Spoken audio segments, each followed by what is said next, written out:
Invité ce soir est un jeune joueur, même s'il a déjà une ligne importante à son palmarès personnel. Il a choisi l'exil en Allemagne à Schalke 04, Schalke 04 pour les intimes. Merci d'accueillir l'ancien Nantais Amin Harit.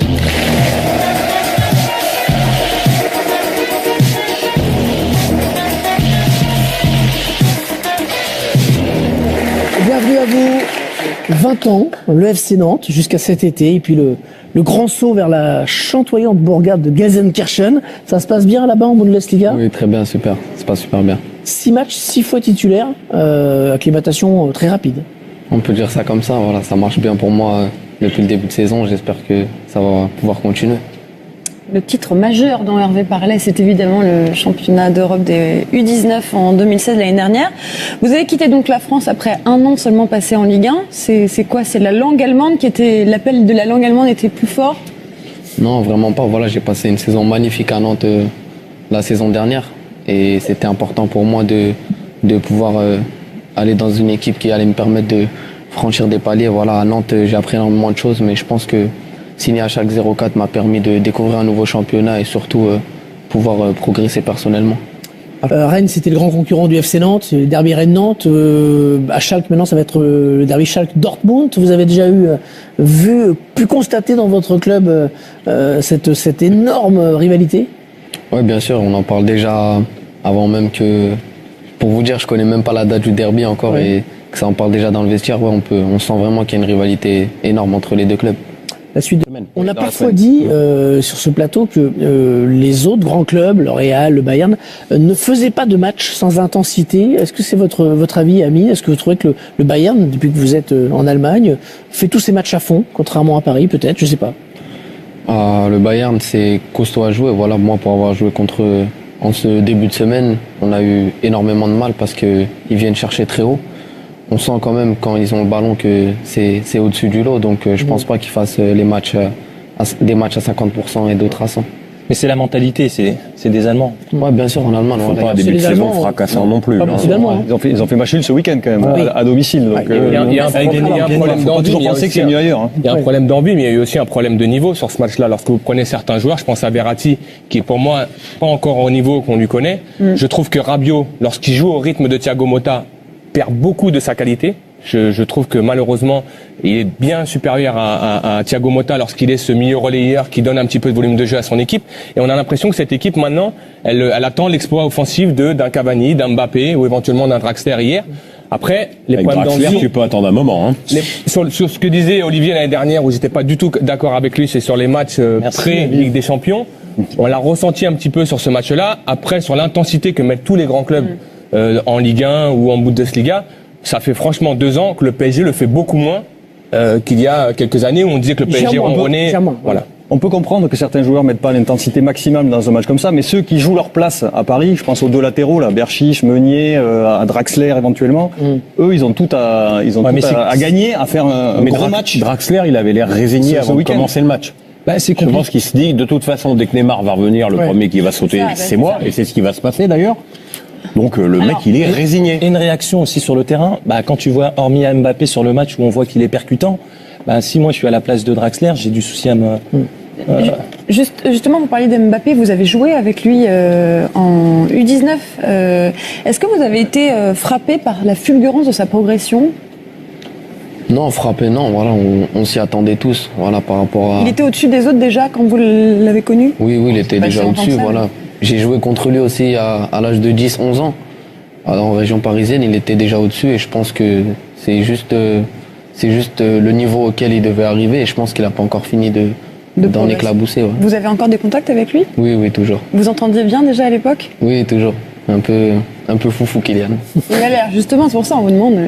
Il a l'air sympa. Alors le PSG reçoit le Bayern, on l'a dit, ce sera mercredi soir, ce sera d'ailleurs en exclu sur Canal, le premier gros rendez-vous de Ligue des Champions et on prendra l'antenne dès 20h sur Canal+. Je serai en compagnie de Youri Djorkaeff. Parlons de ce match, le retour de Neymar qui devrait permettre au PSG de jouer avec son équipe type. C'est un rendez-vous très important, même si c'est un match de poule. C'est un rendez-vous pour marquer les esprits. C'est un rendez-vous pour donner un peu plus de corps à ce nouveau projet. Maintenant, moi, ce qui me rassure, c'est qu'ils vont jouer contre une équipe qui va pas mettre le bus. Ils vont jouer contre une équipe comme le Bayern qui va essayer de jouer son jeu. La possession de balle devrait être beaucoup plus équilibrée, voire très équilibrée. Donc le PSG va avoir plus d'espace que dans n'importe quel match de Liga. Ils vont certainement être beaucoup plus en danger sur le plan défensif, mais ils auront plus d'espace sur le plan offensif et je me languis de voir ce match. Surtout que le Bayern a perdu Neuer cette semaine. Oui, et puis que le remplaçant, il est pas bon. Hein. Il s'est trouvé ce week-end. Ils sont très bien, le Bayern en ce moment. Ils ont fait un match nul à Wolfsburg, donc vous le disiez, ils sont troisième là à domicile. Oui, à Wolfsburg, et ils sont troisième. Ils ont l'air un peu moins bien que la saison dernière. Qu'est-ce que vous en avez pensé? Vous avez perdu 3-0 contre eux, mais on a comme voilà, t'as perdu 3-0 contre eux, mais ils sont moins bien. Elle est sympa. Ils ont fait match nul après. Bon, peut-être qu'ils sont, je sais pas, voilà. Non, voilà, on sent quand même que c'est une équipe qui est au-dessus des autres. Malgré qu'ils soient, comme vous dites, pas bien en ce moment, ça reste quand même le Bayern de Munich et c'est une équipe qui a l'habitude des grands rendez-vous comme celui-là. T'as vu comment il t'a méprisé dans sa réponse? Non, mais non, justement, c'est très bien. C'est justement un avis supplémentaire. Vous pensez qu'ils vont gagner face à Paris, là? Franchement, j'en ai aucune idée. Je pense que Paris a de très grandes chances de gagner, surtout au Parc. Après, voilà, ça reste quand même le Bayern et le Bayern en Ligue des Champions, c'est un gros morceau, donc ça va être compliqué pour les deux équipes. On rappelle que désormais donc à Antalya avec Samir Nasri, Samuel Eto'o et Jérémy Ménez, formés à Nantes comme vous, Amine. Vous me disiez que quand vous êtes arrivé à Nantes, il était déjà parti, mais vous connaissez quand même ça? Oui, il était déjà parti. Après, on s'est connus un peu par rapport aux réseaux sociaux, et un peu voilà les matchs, etc. Et pour avoir passé quelques temps avec lui en vacances, on avait un peu discuté de son futur. Il m'avait dit qu'il aimerait vraiment rester à Marseille. Ouais. Dommage pour lui et pour... On sent le discours est bien polissé, mais on sent qu'il a vraiment les boules. Ce qu'on vient de voir donc gagner, Nantes 5e, c'est le club que vous avez quitté cet été. Après, on le disait en début d'émission, seulement une année de professionnel.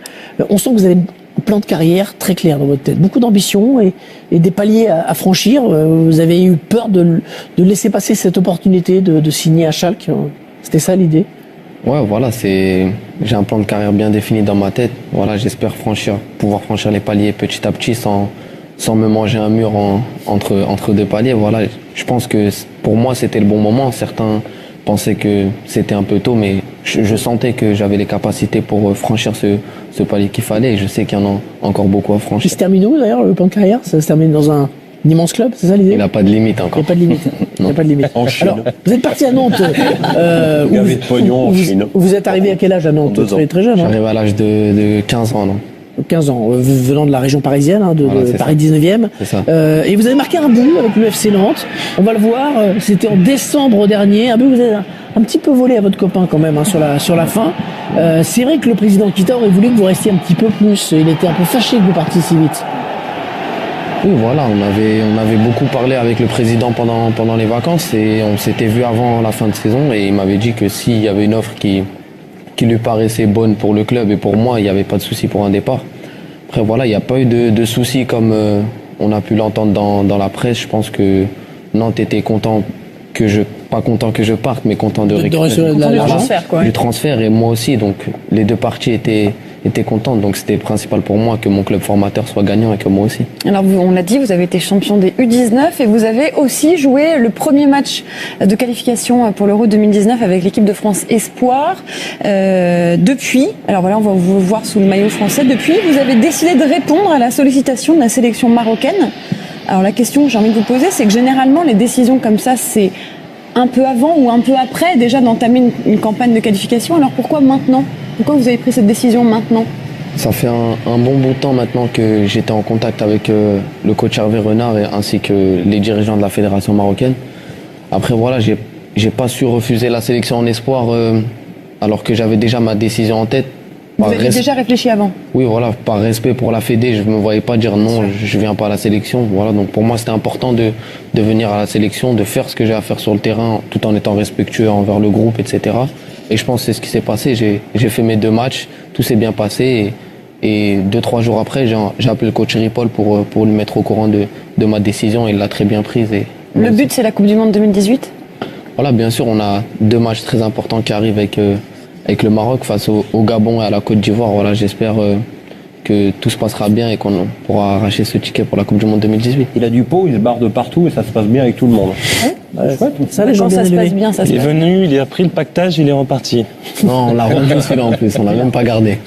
Mais il futur international marocain, vous n'avez pas eu encore la première sélection. Pas encore, ouais, j'espère l'avoir bientôt. Voilà, futur international marocain. Vous avez- Ouais, parce que Ça si fait ça vient partie pas, de c'est ton dommage quand même. carrière, Ce serait dommage, jusqu'à. Ça fait partie des paliers. On va suivre dans un instant Aussi. Lyon, quelque chose du côté des Girondins de Bordeaux. Vous continuez à suivre la Ligue 1 depuis Gelsenkirchen? Oui, à toujours. fond, ouais. À fond, à fond. T'es abonné à Canal?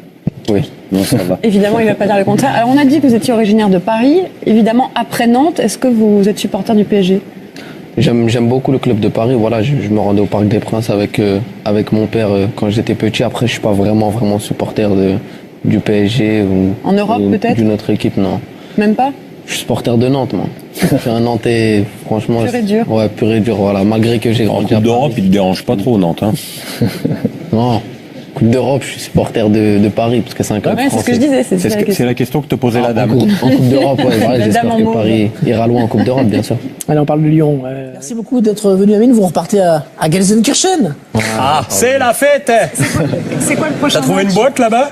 Non, c'est fini tout ça, c'est fini. Il a 20 ans Il maintenant. a 20 ans. Il a 20 ans, c'est fini tout ça. Non, mais il nous prend pour des jambons. Bien sûr, en vacances ou quoi que ce soit, mais sinon pendant la saison ou durant une semaine, c'est. Ah, c'est con, il y a Frida. plus une deuxième et fois Sapa, l'erreur. Frida. Le prochain match, c'est quoi? Là, on joue ce week-end, vendredi, contre Leverkusen à la maison. Et vous vous demandiez tout à l'heure quand vous alliez affronter Dortmund. Ce sera la 13e journée, fin novembre, le 25. Il fera moins 12, ça va être très sympa. Merci beaucoup, Amine, d'être passé nous voir. Merci à Jérôme Revon, à Jacques Riolette.